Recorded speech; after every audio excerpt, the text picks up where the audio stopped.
उन्होंने अपने करियर की शुरुआत करी थी एज अ केमिस्ट्री टीचर, फिर उन्होंने अपने यूट्यूब चैनल की शुरुआत करी आज से कुछ साल पहले। उनका जो यूट्यूब चैनल है उसका नाम है A2 motivation. Please give an energetic and warm welcome to the one and only Arvind Arora sir.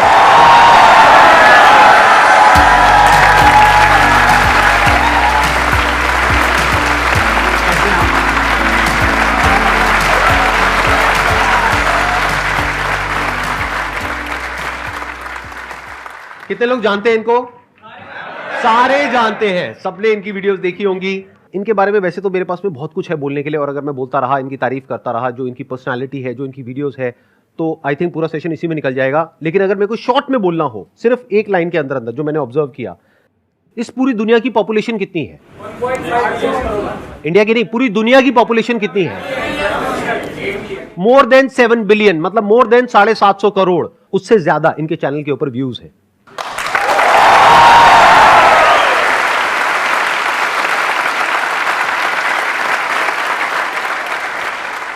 मशहूर होने की ख्वाहिश अब नहीं है मेरी, संदीप सर जानते हैं, बस इतना काफी है।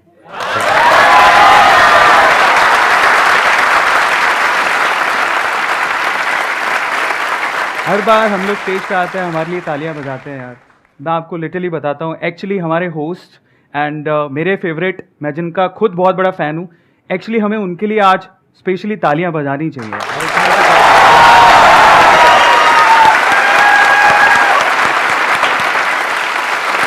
बैठिए बैठिए बैठिए। आज लेकिन इनका दिन है, तो आप जो भी पूछना चाहते हैं इनसे प्लीज आप बैठिए। इनके सवालों से पहले मैं एक लास्ट बात, उस टाइम नर्वस था सर। हाँ। मेरी दिली इच्छा थी कि मैं आपको गले लगाऊं, मैं आप ढंग से आपको गले लगाऊं। सर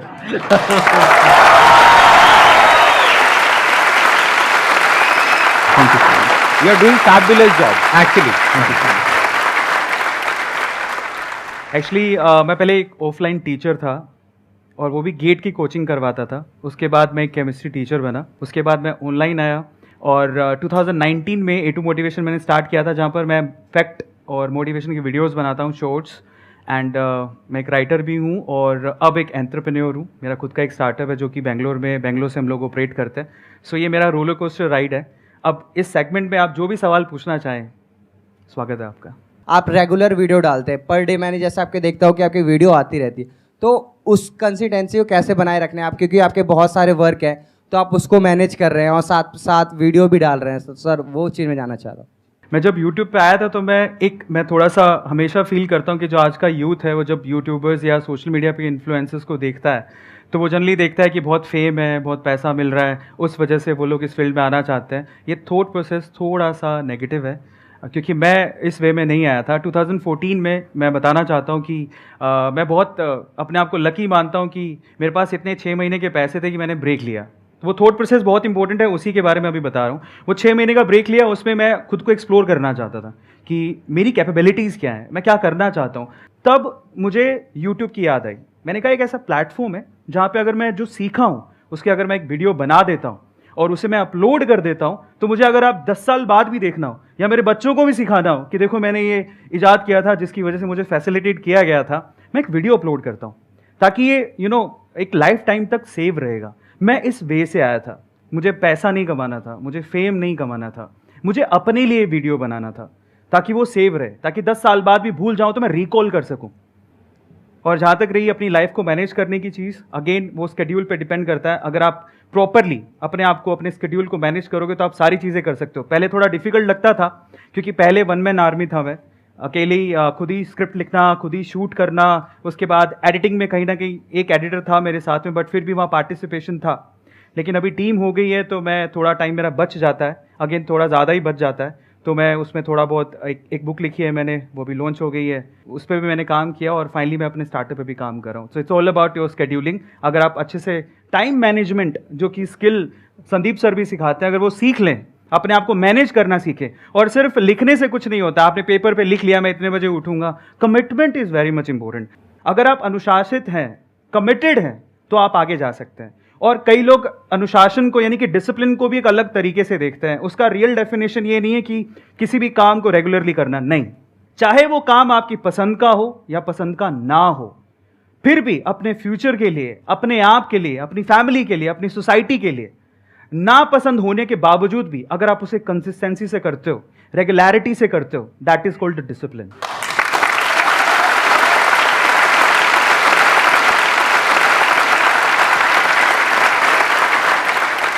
मेरा एक छोटा सा सवाल है कि हम जैसे आर्टिस्ट लाइन या फिर हम यूट्यूब शुरू करते हैं तो अक्सर एक ब्रेकडाउन टाइम आता है। हर किसी की लाइफ में ये टाइम आया होगा या आएगा, जो स्टूडेंट है या उसकी लाइफ में अभी आएगा, तो बहुत डिमोटिवेशन होता है उस टाइम पे कि अरे हमारे साथ फैमिली भी सपोर्ट नहीं करती कि अरे ये क्या यूट्यूब शुरू कर दिया है ना। मतलब वो एक सोर्स नहीं मानते इसको, क्योंकि हर पेरेंट्स चाहता है कि हमारा बेटा डॉक्टर बने, इंजीनियर बने, ये बने वो। कभी कोई ये नहीं चाहता कि तुम जाओ आर्टिस्ट लाइन में, जाओ हीरो बनो, हीरोइन बनो। कोई सपोर्ट नहीं करता। तो how to charge yourself? You know, आपने द परस्यूट ऑफ हैप्पीनेस अगर देखा हो तो वो हमेशा एक ही बात बोलते हैं, प्लीज प्रोटेक्ट योर ड्रीम्स। क्योंकि वो ड्रीम्स है ना, आपके लिए बहुत खास है, दुनिया के लिए नहीं है। उसको आपको खुद को प्रोटेक्ट करना है। अब उसके लिए आपको कुछ भी कीमत चुकानी पड़े, you have to do that. और इसी का नाम जिंदगी है।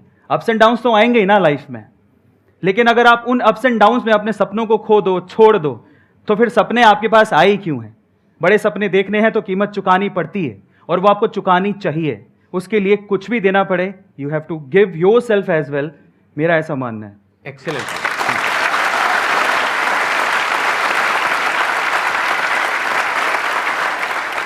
मैं आपको बताता हूँ कि ये बात है, जब मैं बहुत छोटा था, मेरे मामा, मेरी नानी, हम लोग सब साथ में बैठे हुए थे। तो मेरे मामा ने मुझसे पूछ लिया कि जैसे बाय द वे तू करना क्या चाहता है। मैंने कहा बहुत बड़ा आदमी बनूंगा। मतलब मैंने अपने आप को कभी कम आंका ही नहीं, लोगों के सोचने से फर्क नहीं पड़ता। मैंने बोला बहुत बड़ा आदमी बनूंगा, मैं बाहर जाऊंगा कुछ करने के लिए, इंजीनियरिंग करूंगा। तो मेरे मामा हंसने लग गए। ऐसा होता है जनरली, लोग फैमिली में होता है, आप लोग कोई ना कोई आप पे हंसा होगा। तो उस दिन वो हंस लिए, मेरे मामा उस दिन हंस लिए। काश वो ना हंसे होते तो आज मुझे यहाँ ना देख रहे होते, पर हंस लिए। तो अच्छा है ना। तो अच्छा, तो हंसते मुझे बोले कि एक्चुअली मेरे जो फादर है वो शॉपकीपर हैं सर, बहुत छोटी सी दुकान है। तो मेरे मामा ने मुझसे उस दिन जो स्टेटमेंट कहा, वो मेरा one of life changing moment है। ही वो सेइंग कि मैं तेरे पापा को जानता हूँ, तू कल भी दुकान पे बैठता था, क्योंकि मैं 7 साल की उम्र से दुकान पे बैठ रहा था, कि तू कल भी दुकान पे बैठता था, आज भी दुकान पे बैठता है और कल भी दुकान पे बैठेगा। मैं मन में क्या सोच रहा था पता है? मैं बहुत छोटा था। मैं मन में क्या सोच रहा था, यार इसने मेरा भविष्य लिख दिया। कमाल है, मतलब प्रेडिक्ट कर दिया। अब ये भविष्य ऐसा होना नहीं चाहिए, उसकी जिम्मेदारी मेरी है, उसको तो बदल के रहूंगा।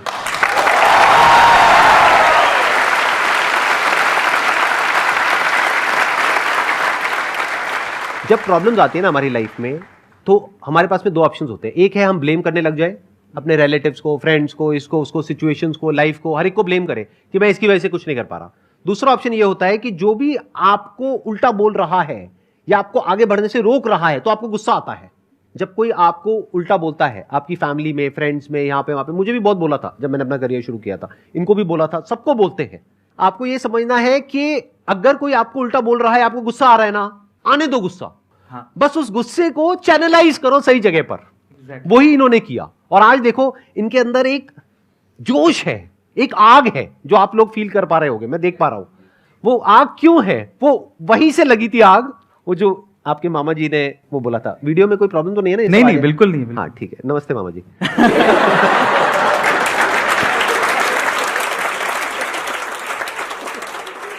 मैं आपसे पूछना चाहता हूँ कि how to be clear on thoughts, मतलब जो हम सोचते हैं और उसको इम्पोज भी करना है। और कई बार डिसीजन मेकिंग में भी हमें मतलब दिक्कत हो जाती है कि कोई डिसीजन ले तो लेते हैं लेकिन उसको अप्लाई नहीं कर पाते। बहुत अच्छा सवाल है। क्लैरिटी में एग्जांपल देता हूँ, ज़्यादा इंपॉर्टेंट है। मेरे फादर मुझे जाने नहीं देना चाहते थे बाहर। मैं इकलौता था, शॉप थी, उनको ये था कि संभालेगा कौन।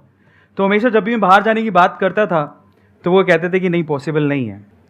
जैसे भी जिद करके मैं निकला बाहर, क्योंकि फादर का कहना था कि भी 2 सिस्टर हैं, शॉप पे कौन बैठेगा, उनकी शादी भी करनी है, जो होता है नॉर्मल फैमिलीज़ में।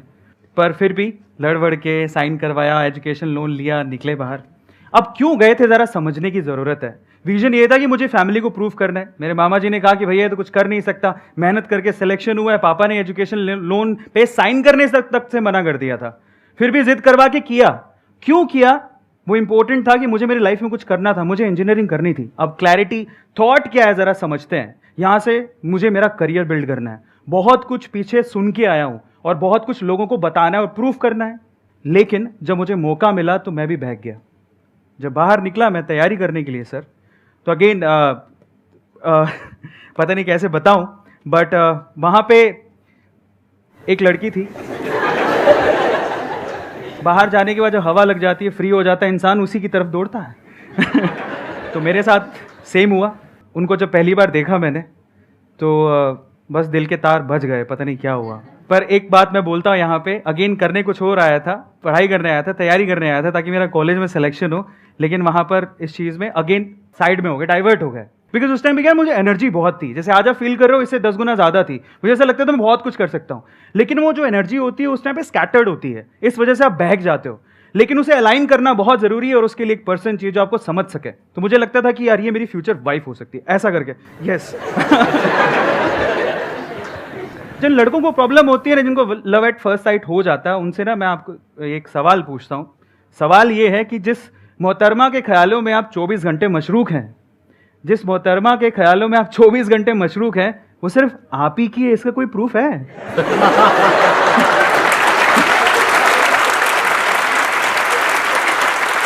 उसके आने का इंतजार करना, उसके जाने का इंतजार करना, उसे देखना, है ना? बिल्कुल होता है। 6 महीने मैंने खराब कर दिया, कुछ पढ़ाई नहीं की, मैं भूल गया मैं क्या छोड़ के आया हूं, किन बातों को यार प्रूफ करने के लिए छोड़ के आया हूं यार, वो सब भूल गया मैं। गलत बात है, पर बहक गया, कुछ नहीं कर सकता था। तो मैं उनके पास गया और जाके मैंने उनको बोला, मैंने कोई आई लव यू कुछ नहीं बोला, स्ट्रेट फॉरवर्ड बता रहा हूँ। और उनके पास बैठा, जाने का मौका मिला तो मैंने कहा मैं जा रहा हूँ। उनकी मम्मी को बोला पहले, तो मम्मी टकराई। मैंने कहा जा रहा हूँ तो मैं सोच रहा हूँ सबसे मिल लूँ, क्या मैं उनसे भी मिल सकता हूँ? मैं उनका बहुत बड़ा फ़ैन हूँ। वो फ़ैन इस वजह से था क्योंकि वो बहुत ही थोड़ा इंक्लाइंड थी स्पिरिचुअलिटी की तरफ, तो वो बहुत बुक्स पढ़ती थी। तो मैं गया उनके पास बैठा, मैंने डायरेक्टली उनको एक ही बात बोला, मुझे आपसे एक बात कहनी है। तो बोले क्या? मुझे आपसे शादी करनी है। अब अच्छा शादी करनी है, भाई मैं बता देता हूँ, मुझसे 5 साल बड़ी थी। उन्होंने कोई रिएक्शन नहीं दिया। लास्ट में जब पूरी कॉन्वर्सेशन हो रही थी, सुनती रही, लास्ट में उन्होंने मुझे बोला कि एक बात बोलती हूँ, ध्यान से सुनना। मैंने कहा हाँ। बोले अपने माँ बाप के पैसों पे तुम यही करने आए हो क्या? स्टेटमेंट बहुत खतरनाक थी, दिल पे चुभ गई कि अपने माँ बाप के पैसों पे तुम यही करने आए हो क्या था। फिर उसने बोला कि तुम जब 6 महीने पहले आए थे ना, तुम्हारे बारे में बहुत सुना था कि तुम बहुत इंटेलिजेंट हो, अब क्या हो गया? फिर लास्ट में उसने जो बात बोली वो आप सब लोगों को सुननी ही चाहिए। अगेन मैं कह रहा हूँ, लड़कियाँ बहुत मैच्योर होती हैं। वो खुशी वाली बात भी थी लेकिन चैलेंज भी था मेरे लिए। उसने बोला तो सफल हो जाओ, अपने पाँव पे खड़े हो जाओ, तब हर चीज़ तुम्हारी कदम चूमेगी, तुम्हें सब मिल सकता है, शायद मैं भी। जब उसने वो स्टेटमेंट बोला, मुझे दुख से ज़्यादा खुशी इस बात की थी कि आग दोनों तरफ है। वो कह रही शायद मैं भी।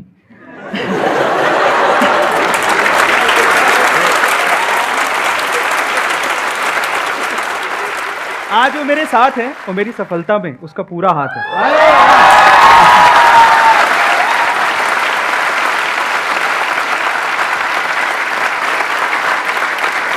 ये छोटे छोटे से मूवमेंट होते हैं बॉस, जब आप अपने पाथ से हटते हो ना, अगेन वो मेरे लिए डिस्ट्रैक्शन था, लेकिन वो आपकी कभी कभी स्ट्रेंथ भी बन जाती है।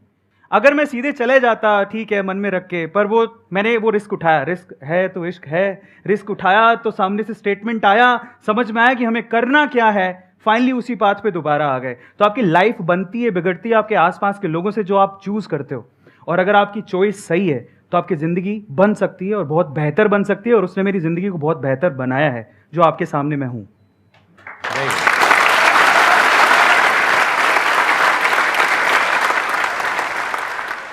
क्वेश्चन ये है कि आपने जैसे बोला कि दैट बर्निंग फायर होना चाहिए या कुछ है, अगर वो स्टिल एग्जिस्टिंग है, but being a special educator क्या रहता है कि हमारा तो वर्क है, but parents are also expecting more as compare to the main streaming student. तो that exertion on the existing job और वॉट एवर द करियर अगर होता है तो वो कैसे मतलब रिजॉल्व होगा? अगर आप करियर को चूज कर रहे हैं तो प्रॉब्लम ये होती है कि दूसरों की एक्सपेक्टेशंस क्या हैं, दूसरे क्या सोचते हैं, कौन सा करियर बेहतर है, कौन उस करियर में अच्छा कर रहा है, हम वो फॉलो करने की कोशिश करते हैं बजाय अपने पैशन को देखने के।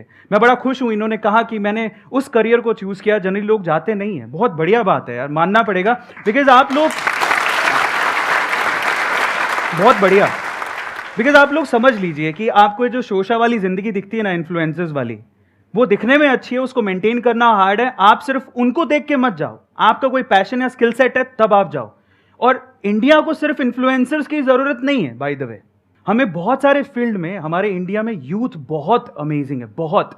लेकिन प्रॉब्लम क्या है, सोशल मीडिया पे दिखता है तो हम फॉलो करने लगते हैं, अपने पैशन को भूल जाते हैं, या आपका जो स्किल सेट है, जो आप जिस चीज के लिए बने हो, वो भूल जाते हैं। करियर पे ध्यान रखिए, अपने करियर को चूज करने के लिए, दूसरों को दिखाने के लिए या दूसरों के एप्रिसिएशन के लिए करियर को चूज मत करो, या दूसरों के एक्सपेक्टेशंस पर खरे उतरने के लिए अपने करियर को चूज मत करो बॉस। अगेन कह रहा हूं, जिंदगी आपकी है, सपने आपके हैं, आप अपने हिसाब से अपने करियर को चूज करिए। आपका पैशन क्या है, आपकी पॉजिटिविटी क्या है, आपके कैलिबर्स क्या है, उसके हिसाब से अपने करियर को चूज करना बहुत जरूरी है। मैंने अभी थोड़े दिन पहले एक स्पिरिचुअल गुरु है, she is really amazing, Jaya Kishori ji, उनके साथ एक पॉडकास्ट किया था, उनका नाम लेना चाहूँगा मैं, और वो पॉडकास्ट अभी रिलीज़ हुआ है। तो उनसे मैंने एक चीज़ सीखी। देखिए, लोग आपको बहुत कुछ कहेंगे, बहुत कुछ, वो गाली भी निकालेंगे, आलोचना भी करेंगे, they will abuse you, they will criticise you. यार वो लेना नहीं लेना आपके हाथ में, इग्नोर कर दो, छोड़ दो उसको। हार्ड है, लेकिन अगर आपने ये कला सीख ली कि दूसरों के क्रिटिसिज्म को कैसे एक एक लाइन के बाद, एक बाउंड्री के बाद अपने तक आने ही नहीं देना है। अगर आपने 200% किया है ना, that's it, straight forward, simply बोल रहा हूं, दूसरों की क्रिटिसिज्म को भूल जाओ। अगर मन से सेटिस्फैक्शन है ना कि मैंने बच्चों के लिए बहुत दिन रात मेहनत की है, 200% दिया है, क्रिटिसिज्म मैटर ही नहीं करता, जब तक आपका मन आपको अप्रिशिएट कर रहा है। और आपके मन का अप्रिशिएशन बहुत ज्यादा मायने रखता है।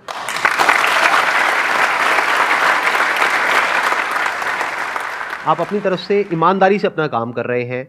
आप किसके लिए कर रहे हैं? आप अल्टीमेटली उन बच्चों के लिए कर रहे हैं ना। अब उनके जो पेरेंट्स हैं वो नहीं समझ रहे, वो आ करके आपको उल्टा बोल करके जा रहे हैं, तो आपको गुस्सा आएगा। आपकी जगह मैं होऊंगा, कोई भी होगा, उसको गुस्सा आएगा। किसको नहीं आएगा?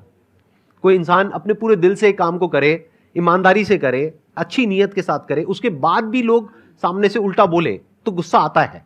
आई अंडरस्टैंड, बट इस गुस्से को यूज करिए उन बच्चों की लाइफ को और बेटर बनाने में। जैसे जब मैंने अपने सेशंस करने शुरू करे थे तो बहुत लोगों ने बहुत तरह से क्रिटिसाइज किया, मेरे को किया, इनको भी किया होगा, आई एम 100% श्योर। तो वो जो क्रिटिसिज्म है उसको मैंने यूज किया कि लोग उल्टा बोल रहे हैं ना, इसका मतलब कुछ उसमें सच्चाई भी है और कुछ झूठ भी है। तो पहले तो उसको फर्क किया, फिर जो सच्चाई है उसको यूज किया कि हाँ, आप जो कह रहे हो बात में उसमें थोड़ा तो दम है, कोई बात नहीं, अभी ये कमी है ना, इसको बेटर करता हूं, इसको इंप्रूव करता हूं, और बेटर करता हूं, और बेटर और बेटर और बेटर। अब वो 100% तो कभी भी नहीं हो सकता, मतलब ऐसा कभी नहीं हो सकता कि 100% पेरेंट्स आपके पास आकर के आपकी तारीफ करने लग जाए, ऐसा नहीं हो सकता। बट अब आपका टारगेट क्या होना चाहिए? 10 में से 9 उल्टा बोलते हैं, एक अच्छा बोलता है। आपका होना चाहिए इस 10 में से 5 लोग आए और दिल से आकर के आपको थैंक्स करें। तो उसके लिए क्या करना पड़ेगा? आपको और एफर्ट करना पड़ेगा, जो अभी कर रहे हो उससे और ज्यादा करना पड़ेगा, अपनी स्किल को और अपग्रेड करना पड़ेगा। अब वो आप क्या करोगे, कैसे करोगे, वो आपको पता है, क्योंकि वो आपकी लाइन है, हमें नहीं पता है। तो अगर आप वो कर पाते हो और उस तरह से आगे बढ़ पाते हो, तो सिर्फ अभी जिस स्कूल में आप पढ़ा रहे हो वहीं पर नहीं, आगे भी लाइफ में बहुत आगे जा सकते हो। अपॉर्चुनिटीज बहुत है, और उन्हीं लोगों के लिए है जो इस तरीके से लाइफ में आगे बढ़ते हैं। क्योंकि अगर उनके कहने पर आप रुक गए तो नुकसान किसका है? इसको ऐसे देखो, आपने कहा कि अब मैं अपना जो काम कर रही हूं ना, उसको अच्छे से करने के बाद भी कुछ मिलता तो है नहीं, मतलब अपना काम अच्छे से करने के बाद भी उल्टा ही सुनने को मिलता है, तो काम करना ही क्यों है? भाड़ में जाए, मुझे क्या फर्क पड़ता है। ये भी एक अप्रोच है बहुत लोगों की कि हम काम करते हैं, एप्रिसिएशन तो मिलता नहीं है, जॉब करता हूं, यहां पर कमियां तो सब निकालते हैं, तारीफ कोई करता नहीं है, अच्छी क्वालिटी कोई देखता नहीं है, तो मैं अपना काम ढंग से करूं ही क्यों? तो इसमें नुकसान किसका है? कभी सोचा है? शॉर्ट टर्म में चलो उस इंसान का नुकसान है, जो एम्प्लॉयर है उसका नुकसान है। लॉन्ग टर्म में किसका नुकसान है? एम्प्लॉय का, क्योंकि वो एम्प्लॉय वहीं पे स्टक हो जाएगा, वो बेकार हो गया उस कंपनी के लिए भी और कंपनीज के लिए भी। लेकिन अगर उसको उस कंपनी में उल्टा बोला जा रहा है, फिर भी वो अपने काम को और अच्छा करता जा रहा है, और अच्छा करता जा रहा है, और अच्छा करता जा रहा है, तो आज नहीं तो कल वो उस कंपनी को छोड़ेगा, कहीं और जाएगा।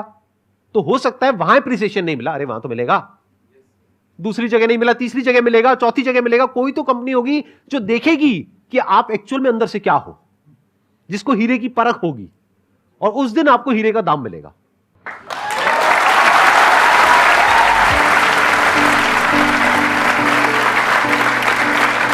It was really a pleasure meeting you and pleasure talking to you. Thank you so much for coming. It means a lot to me Thank you so much. and to everybody here. Thank you so much.